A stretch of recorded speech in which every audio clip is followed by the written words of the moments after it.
আলাইকুম এভরিওয়ান, আশা করি সবাই ভালো আছেন। ক্যালেন্ডার ডেট অফ তারিখ অনুযায়ী আজকে শুক্রবার। হঠাৎ করেই খুব সকালে ঘুম ভেঙে গেল। গতকাল অনেক রাত করে ঘুমানো হয়েছে, অত বড় ঘুম হয় নাই। নামাজ পড়ে আস্তে আস্তে আর ভালো লাগতেছে না, তাই নামাজটা শেষ করেই জয়নুল আবেদিনে ছুটে আসলাম। আজকে জয়নুল আবেদিনটা কেন জানি একটু বেশি সুন্দর লাগতেছে। আশেপাশের প্রকৃতি যতটুকু সুন্দর না, তার থেকেও আজকে মানুষগুলো বেশি সুন্দর লাগতেছে। অল্প মানুষ, জমজমাট একটা পরিবেশ। তার হঠাৎ করে আজকে একটা মানুষের সাথে দেখা হয়ে গেল, যে মাত্র অনেক দিন যাবৎ পরিচয় ছিল, বাট সামনাসামনি দেখা হইতো না। আজকে আচমকাই ভাইয়ের সাথে দেখা হয়ে গেল। ভাইয়ের নাম আবির ভাই। অনেক দিন যাবতে আমাদের সাথে দেখা হয়, কথা হয় দেখা হয় না আমাদের।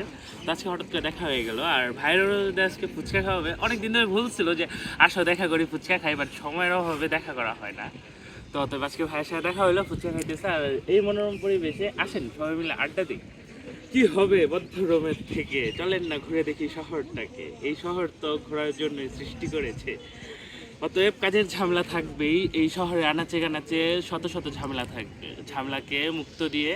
হৃদয়কে ঝামেলাকে মুক্ত করে বাতাসে ভাসাতে হবে হৃদয়কে। যতদিন হৃদয়কে বাতাসে ভাসাতে না পারবেন, ততদিন জীবন মুক্তি পাবে না। চলেন, ভাইয়ের সাথে দেখা হয়েছে, যেহেতু ভাইয়ের মুখ থেকে কিছু শুনে নেই আজকে আমি।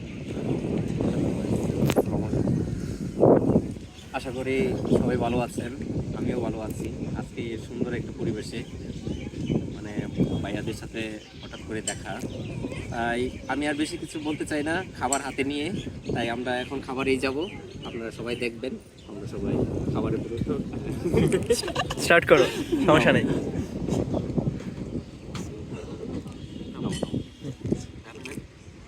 নেন ভাই, সমস্যা নেই, নেন। নাও নাও নাও, শুধু ক্যামেরা করলে হবে না, খেতে হবে।